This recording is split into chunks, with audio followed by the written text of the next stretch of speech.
আমি আসার পর থেকে স্যারের একটার পর একটা বিপদ লেগেই আছে।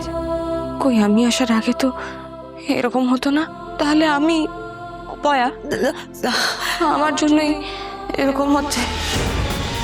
আর্য, আমাদের জীবনে অনেক সমস্যা এসেছে, অনেক প্রবলেম, কিন্তু সেই সমস্ত কিছু আমরা দুজনে সলভ করে নিয়েছি। এটাও সলভ হয়ে যাবে। আরে কিঙ্কর, এবার মনে হচ্ছে না ব্যাপারটা সলভ হবে।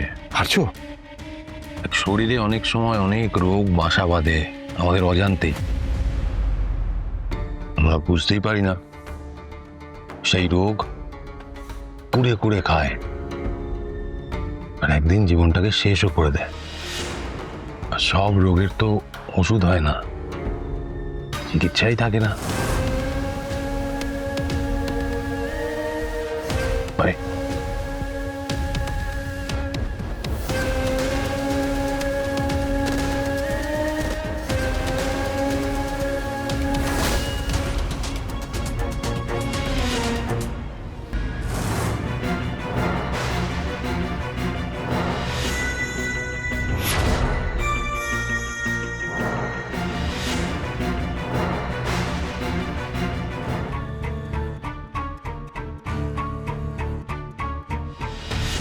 এবার আমাকে তৈরি হতে হবে, তো সময় হয়ে গেছে।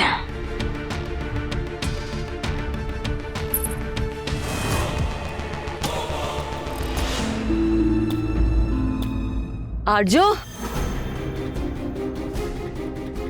আর্য সব ঠিক আছে তো? অফিসে সবটা সামলে নেওয়া গেছে তো? কি হলো, কিছু বলছো না কেন আর্য? আমার বাড়িতে থেকে টেনশন হচ্ছিল, তোমরা চুপ করে। আমি বলছি দাদা, আমি ওদেরটা সামনে নিয়েছি, সব সেটেল করে দিয়েছি, তুমি চিন্তা করো না। কি করেছো অর্ক? কি করেছো তোমরা? হ্যাঁ, তোমরা সবাই চুপ করে আছো কেন? বলবে তো আমাকে। স্যার সব এমপ্লয়ীদের 1 বছরের মাইনে অ্যাডভান্স দিয়ে দিয়েছেন। যদি কোম্পানির কিছু হয় তাতেও যেন ওনারা বিপদে না পড়েন। সরি মা, তোমার কোম্পানি বিপদে পড়েছে। আমার ল্যাপটপ থেকে সমস্ত ডেটা ডিলিট হয়ে গেছে, কোথাও আর কিছু নেই।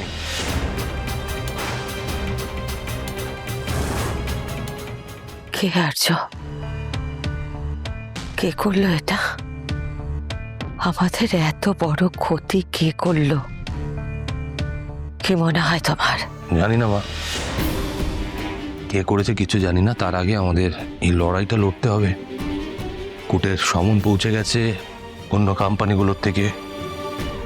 লড়াইটা আমাদের একটু আগে লড়ে নিতে হবে। তন্ময়দা আর রিতম গেছেন লিগ্যাল অ্যাডভাইজার সত্যেনবাবুকে আনতে।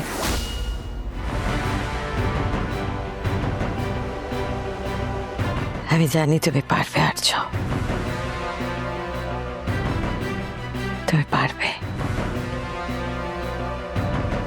তখনও তুমি পেরেছিলে, তখন বয়সটা তোমার অনেক কম ছিল, অভিজ্ঞতাও কম ছিল। তখন যদি পারো, এখন পারবে না এটা কখনো হয়? মায়ের মন কিন্তু ভুল বলে না।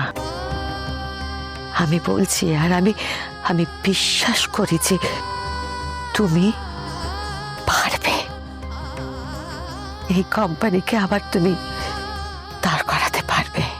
আমি একটু ক্লান্ত হয়ে পড়েছি। কিভাবে এইসব ঘটলো আমি নিজেও জানি না। সময়ের উপর ভরসা রাখো আর্য। মায়ের কথা কোনো দিন ভুল হয় না। ঠিক পারবে তুমি। পারবে মা। দাদা আজ অব্দি আমাদেরকে কখনো কোনো প্রবলেমে পড়তে দেয়নি। দাদা পারবে। আর এখন তো শিশু আমাদের সাথেই আছে। সব শেষ হয়ে গেছে, আমাদের কোম্পানি ডুবে গেছে। আমি জানতাম এটাই হবে, আমাদের জন্য কিছুই থাকবে না। শান্ত হও, কি সব বলছো তুমি? আরে বাবা, আগে শোনো তারপর বলো। কি শুনবো? আর শোনার কি আছে? এই তো বললেন কোম্পানি ডুবে গেছে। এই তো মাদার ইন ল দাঁড়িয়ে আছেন। এনাকে আমি কতবার প্রশ্ন করেছি, আমাকে কোনো প্রশ্নের উত্তর দেয়নি, কোনো কিছু জানতে দেওয়া হয়নি। এখন তো সবকিছু শেষ। এখন যখন উনি কোম্পানিটা ডুবিয়েই দিয়েছেন, এখন তুমি আমাকে বলছো সবকিছু জানার কথা। মানসি কি বলছো তুমি? দাদা ডুবিয়ে দিয়েছে মানে? মানসি তোমার মাথা ঠিক নেই, তুমি চলো আমার সাথে। ছাড়ো আমাকে, মানসি। ছাড়ো আমাকে। সব সময় সবকিছু থেকে আমাকে সরিয়ে দেওয়া না? কিন্তু এখন কোম্পানিটা ডুবে গেল, এবার আমরা কোথায় যাবো? অর্ক রাস্তায় রাস্তায় ঘুরবো, রাস্তায় গিয়ে দাঁড়াবো? আগে জানলে তো আমার মা বাবা আমাকে এই পরিবারে বিয়ে দিতেনই না। অর্ক, আমাদের কি জানার কোনো অধিকার নেই? মানে আমাদের কি কোম্পানিতে কোনো রকম ভাগ নেই নাকি? মাদার ইন ল তার নিজের বড় ছেলেকে আর তার প্রিয় বৌমা অপর্ণাকে সব কিছু দিয়ে দেবেন? কি বলছো তুমি মানসী? মাথা ঠান্ডা করো, এসব কি বলছো? কেন মাদার ইন ল? আমি ভুল কি বললাম? আর্যদার উপরই তো সব দায়িত্ব ছিল, সব ভরসা ছিল। কি করলেন উনি? এই তো পুরো কোম্পানিটা পুরো ডুবিয়ে দিলেন। এবার আপনি বলুন, সবকিছু হারিয়ে কি আমরা রাস্তায় গিয়ে দাঁড়াবো? বলুন মাদার ইন ল, আমরা কি করব, কোথায় যাব? মানসিদি, তুমি চুপ করবে? এখন আমাদের পরিবারের সবার বিপদের সময়, এই সময় কেউ এইসব কথা বলে? এখন আমাদের একে অপরের পাশে থাকা দরকার। আচ্ছা অপর্ণা, এখন তোমার থেকে আমাকে এগুলো শিখতে হবে? বড় পরিবার, কি করে কোম্পানি হ্যান্ডেল করতে হয়।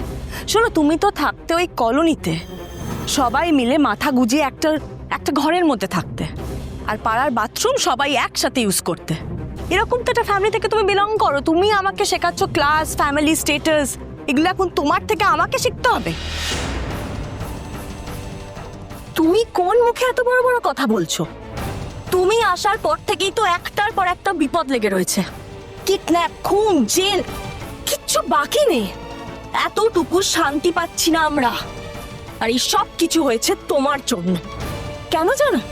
কারণ তুমি একটা অপয়া মেয়ে।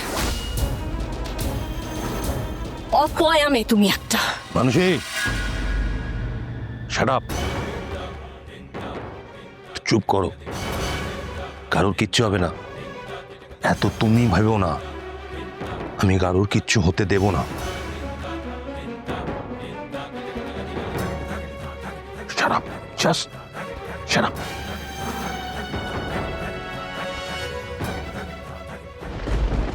অপর্ণা, তুমি অপর্ণা কিছু মনে করো না। তুমি দেখো মানসী না মাথাটা গরম করে এগুলো। মানসিদি ঠিকই বলেছে, সত্যি তো। আমি আসার পর থেকে স্যারের একটার পর একটা বিপদ লেগেই আছে। কই আমি আসার আগে তো এরকম হতো না। তাহলে আমি অপয়া? আমার জন্যই এরকম হচ্ছে?